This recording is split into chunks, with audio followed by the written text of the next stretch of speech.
मायालोक।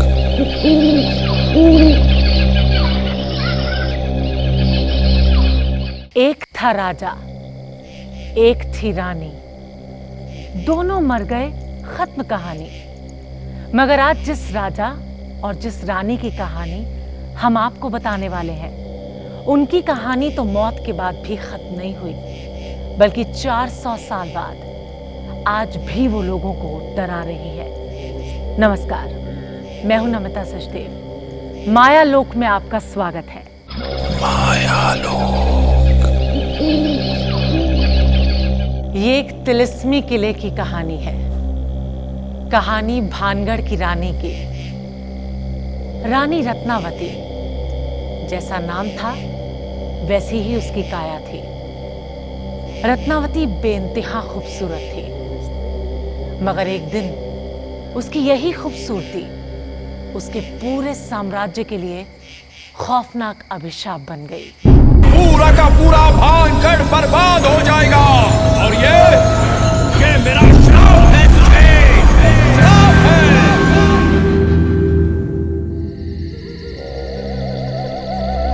ये वीरान किला, ये खामोश खंडहर, कभी ये आबाद हुआ करता था, आज ये बर्बाद है।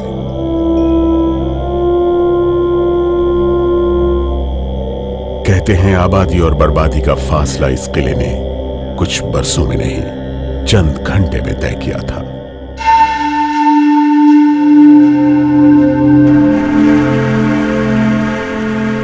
महज चंद घंटे। इस किले की बर्बादी के पीछे कौन है, ये दास्तां तो काफी पुरानी है,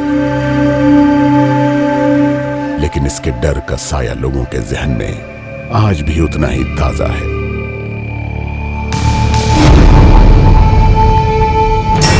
देश की राजधानी दिल्ली से करीब 282 किलोमीटर दूर कभी भानगढ़ बसा हुआ था।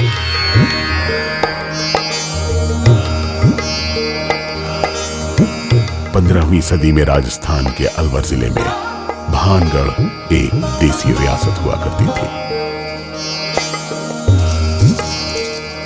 तीन तरफ से अरावली पहाड़ियों के बीच बने भानगढ़ के इस किले से राजा माधो सिंह और उसकी खूबसूरत रानी रत्नावती राज करते थे। लेकिन रानी रत्नावती का यह किला आज वीरान पड़ा है। कहते हैं भानगढ़ के किले में रात में महफिल सजती है, लेकिन इस महफिल में होता कौन है? इंसान या रूह या खौफ या फिर कोई वहम? आखिर इस अफसाने की हकीकत क्या है? भानगढ़ का किला। इस किले का अतीत जितना दिलचस्प है, वर्तमान उतना ही खौफनाक।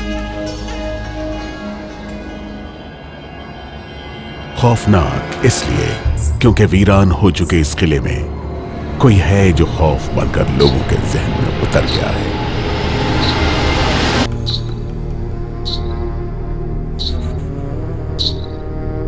तभी तो इलाके के लोग इसे भूतों का भानगढ़ कहते हैं। लोग कहते हैं इस किले में रात को भूतों की महफिल सजती है। जी हां, भूतों की महफिल। अब जिस किले में भूतों की महफिल सजती हो, उस किले की तरफ रात में कोई झांकने की हिम्मत भी भला कैसे कर सकता है? यहाँ कहते हैं कि रात में कोई नहीं रुकता है। हाँ, यहाँ कोई नहीं रुकता। क्यों नहीं रुकता? यहाँ बहुत जंदे होते हैं। आप कभी रात में इधर? नहीं। सूरज ढलने के बाद लोग किले के भीतर जाने से इतना क्यों कतराते हैं? क्यों लोगों को किले का खालीपन डराता है? या रात में कोई है? क्या रात में भानगढ़ के किले में वाकई इंसानी हुकूमत खत्म हो जाती है? हम इसका जवाब खोजते, इससे पहले हमारी नजर दूर से आती एक साइकिल पर पड़ी। पास खड़े गांव वाले ने कहा, यह कन्हैया लाल ही होगा। कन्हैयालाल ने एक रात वो गलती कर दी थी जिसके लिए उसे बचपन से हिदायत मिल रही थी। तो मैं भानगढ़ से आ रहा था, काली अंधेरी रात थी। अचानक से साइकिल खराब हो गई। मैंने साइकिल को ठीक कर रहा था, अचानक से मेरे को आवाज़ आई। आवाज़ आने के साथ में चारों तरफ मैंने देखा तो कुछ नहीं दिखाई दिया मेरे को। तो इधर की साइड में देखता हूँ तो एक मेंढा दिखाई देता है मेरे को।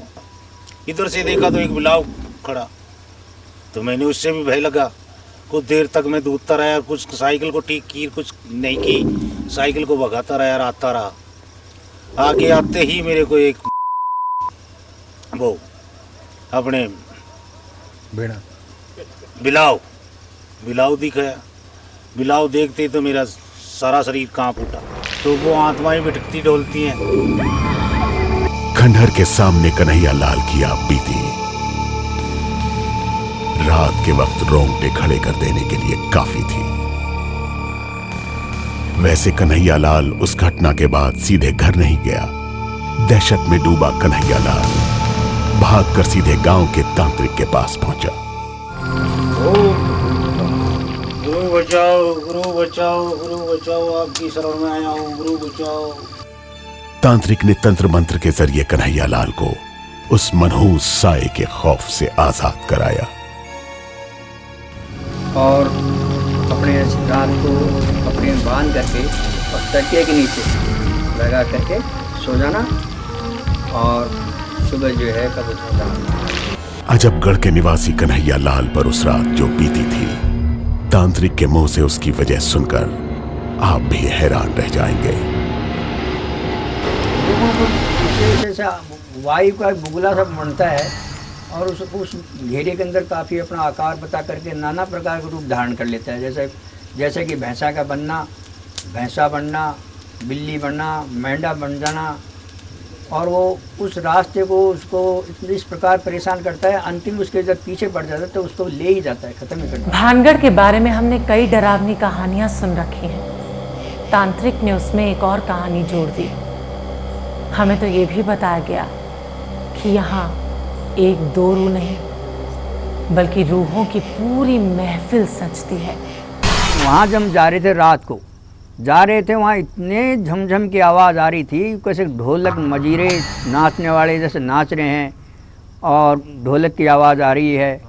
हम जो 5-7 आदमी थे, परंतु औरों की हिम्मत चली नहीं कि हम चलें।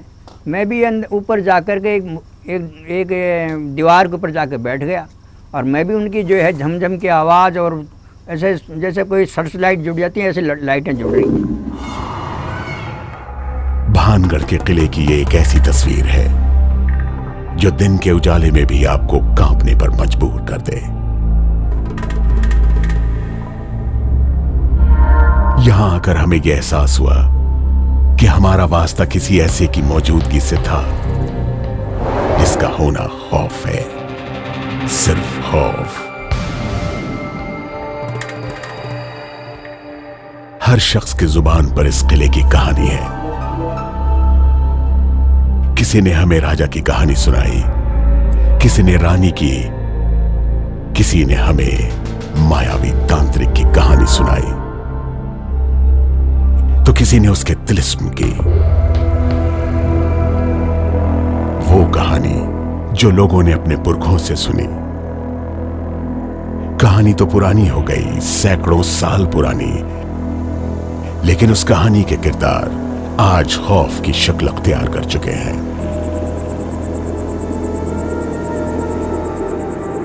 वो लोगों को आज भी दिखते हैं, किले पर राज करते हुए, किले में महफिल सजाते हुए। खामोश किले में महफिल, आखिर किसकी महफिल है? महफिल में कौन है? लोग कहते हैं ये भानगढ़ की रानी रत्नावती की महफिल है, लेकिन रानी को गुजरे तो जमाना हो गया। जो रानी इस दुनिया में है ही नहीं, वो कैसे महफिल सजा सकती है? लोगों का कहना है कि महल के अंदर महफिल सजती है और बाहर रोशनी नजर आती है। अगर रोशनी दिखती होगी तो हमें भी दिखाई देगी जरूर। यही सोचकर हमने रात होने का इंतजार करने का फैसला लिया। आप भी इंतजार कीजिए, मिलते हैं इस ब्रेक के बाद।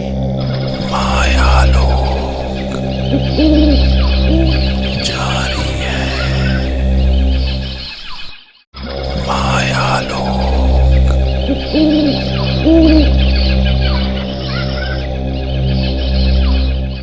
खामोशी डर को चेहरा देती है। सुनी सुनाई बातें भी असली लगने लगती हैं। जब रात के अंधेरे में पूरी दुनिया सो रही थी तो भानगढ़ के किले के सामने हमें ऐसा लग रहा था कि इतिहास के गर्त से कोई किरदार निकलेगा और पीछे से आकर हमें कहेगा, तुम हमारी कहानी क्यों नहीं सुनाते। स्याह रात डर की काली छाया को और भी गहरा कर देती है और उस पर इंतजार एक ऐसे मंजर का जिसके बारे में आप सपना भी नहीं देखना चाहते। किला बेवीरान था।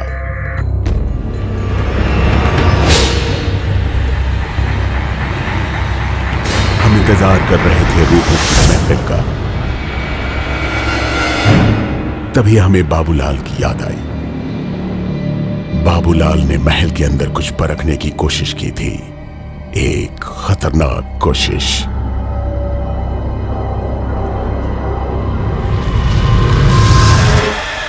मैंने सुना है वहाँ कि वहाँ जो जिन लोग रहते हैं रात में मीटिंग करते हैं तो वहाँ मतलब जैसे रात को रहते हैं तो सुबह मतलब साफ़ सफाई अपने आप मिलती है। तो एक बार क्या है कि हम 2-3 आदमी हम चले गए तो हमने खुद ने जा कर के देखा तो वहाँ शाम को जा कर के हमने कूड़ा करके डाल दिया। डाल करके फिर हम रात को आ गए, शाम को आ गए। आ करके हमने सुबह जल्दी जा करके देखा तो वास्तव में कूड़ा करकट बिल्कुल साफ मिला साहब। बाबूलाल अगर रूहों को चुनौती देकर जिंदा वापस आ सकता है तो हमने सोचा यह कोशिश हमें भी करनी चाहिए।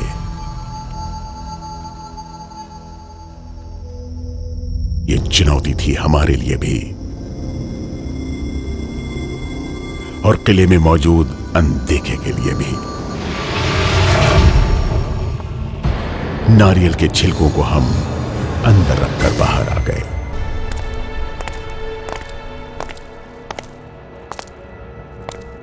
बाहर आकर हम इंतजार करने लगे उसी महफिल का। आधी रात गुजरने के बाद भी महफिल सजने का कोई सबूत नहीं मिला और ना ही हमें कोई रोशनी दिखी।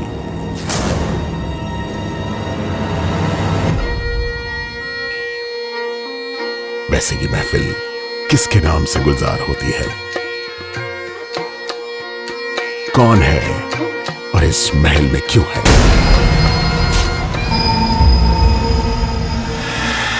रानी रत्नावती की महिला में वहाँ जो जिन लोग रहते हैं रात में मीटिंग करते हैं तो जंद आते हैं और वहाँ वो नाच गाने होते हैं, नृत्य आते हैं। कोई या कहता अगर छिंदे से उड़ो मरगोज दिया शराब दे दियो तो इनको कोई बेहुई कोई नहीं। रानी रत्नावती, तांत्रिक सिंह शेवड़ा और बेमौत मारे गए भानगढ़ के नगरवासी, आखिर इन तीनों में कोई वास्ता है क्या? एक और सवाल कि अचानक ये किला खाली क्यों हो गया? भानगढ़ को जिन लोगों ने खाली किया वो गए कहां, या फिर वो कहीं गए ही नहीं? महल का ये कमरा हो ना हो रानी का, रानी रत्नावती का कमरा।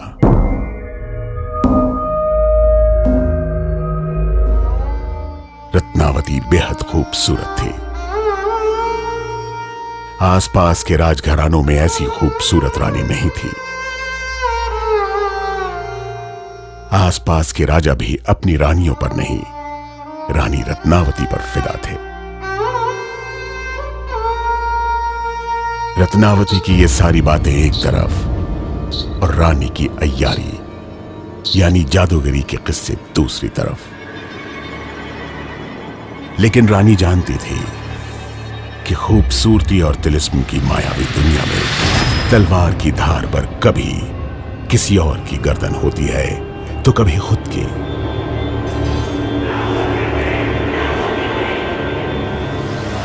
लेकिन वो कौन है, इसका अंदाजा उन्हें भी नहीं था। राजा रानी की इस कहानी में एक खलनायक भी था, और वो था शातिर तांत्रिक सिंह शेवड़ा। शेवड़ा की नजर भी रानी पर थी। भानगढ़ का इतिहास मायावी है और वर्तमान भयानक। हम इतिहास के तिलिस्म को तोड़ने निकले तो कई किरदार अपनी दास्तान लेकर हम तक पहुंच गए, मगर हमें तो इंतजार था बस रूहों की उसी महफिल का जिसका सबूत ढूंढने हम भानगढ़ के किले में दाखिल हुए। हमें इन्हीं तजुर्बों को खुद पर आजमाना था। पहली आजमाइश हम महल में नारियल के कुछ छिलके डालकर पहले ही कर चुके थे। हमने अगले की तरफ कदम बढ़ाया। हमें देखना था कि सचमुच किसी रूह ने बाबूलाल के कहे मुताबिक वहां महल में सफाई तो नहीं कर दी। किले में हमारे अलावा कोई नहीं था। यह एक खतरनाक कोशिश थी। इस कोशिश से जुड़े खतरे से हम वाकिफ थे। भी मालूम है वहां तो खतरा है, रात कोई ठहरता नहीं है। चमगादड़ और मोर की आवाज ने मिलकर हमें चौंका दिया।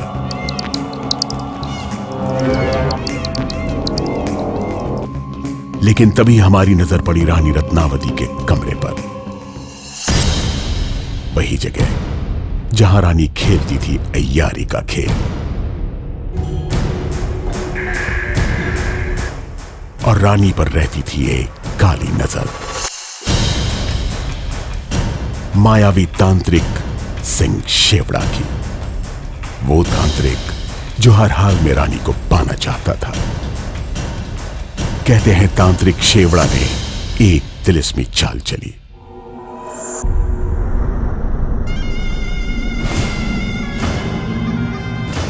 उसने तेल में मंत्र फूंक कर एक दासी के हाथों रानी के पास भेजा। अगर यह तेल रानी अपने बालों में लगाती तो तिलिस्म में फंसकर वो खुद ब खुद तांत्रिक के पास चली आती। लेकिन रानी भी तिलिस्म के उस खेल में माहिर थी जिसके बल पर शेवड़ा रानी को हासिल करना चाहता था। तेल में झांकते ही रानी समझ गई कि खेल क्या है। उसने तेल को एक पत्थर पर गिरा दिया। यह रानी की जादूगरी का कमाल था कि पत्थर तांत्रिक की ओर चल पड़ा और सीधे जाकर उसके सीने पर गिर गया। लेकिन तांत्रिक सिंह शेवड़ा ने मरने से पहले अपनी आखिरी चाल चल दी। उसने रानी और उसकी प्रजा को एक खौफनाक श्राप दे दिया। रानी रत्नावती को शेवड़ा के श्राप की ताकत का अंदाजा था, इसलिए रानी ने शहर खाली करने का फरमान सुना दिया। लेकिन होनी को कुछ और ही मंजूर था। लोगों का कहना है कि नगरवासी और रानी अपने शहर को छोड़ नहीं पाए। पता नहीं उस रात क्या हुआ कि पूरा भानगढ़ शहर ही तबाह हो गया।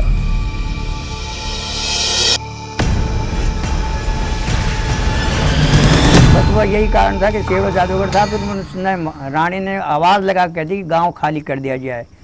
तो वहाँ से जो वहाँ के लोग जो थे गोला के पास में जाकर के बस के। चंद लम्हों में ही भानगढ़ की तकदीर बदल गई और तस्वीर भी।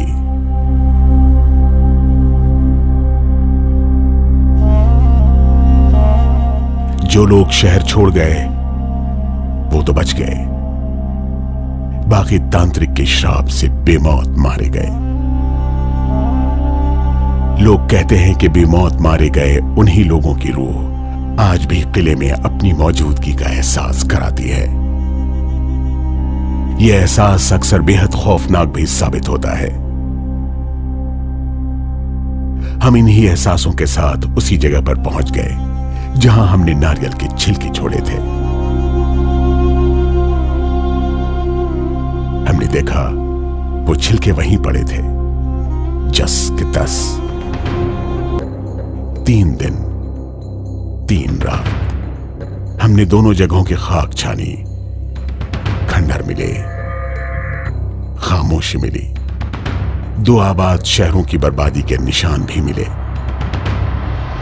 लेकिन वो नहीं मिला जिसने बरसों से सबको डरा रखा है। राजा, रानी और पूरा का पूरा शहर गायब हो गया, पर उनसे जुड़ी खौफनाक कहानियां नहीं। पर ना तो हमें रानी की महफिल दिखाई दी और ना ही कोई आवाज सुनाई दी। जाहिर है भानगढ़ का ये माया लोक किले के अंदर जाते ही खत्म हो जाता है। माया लोक।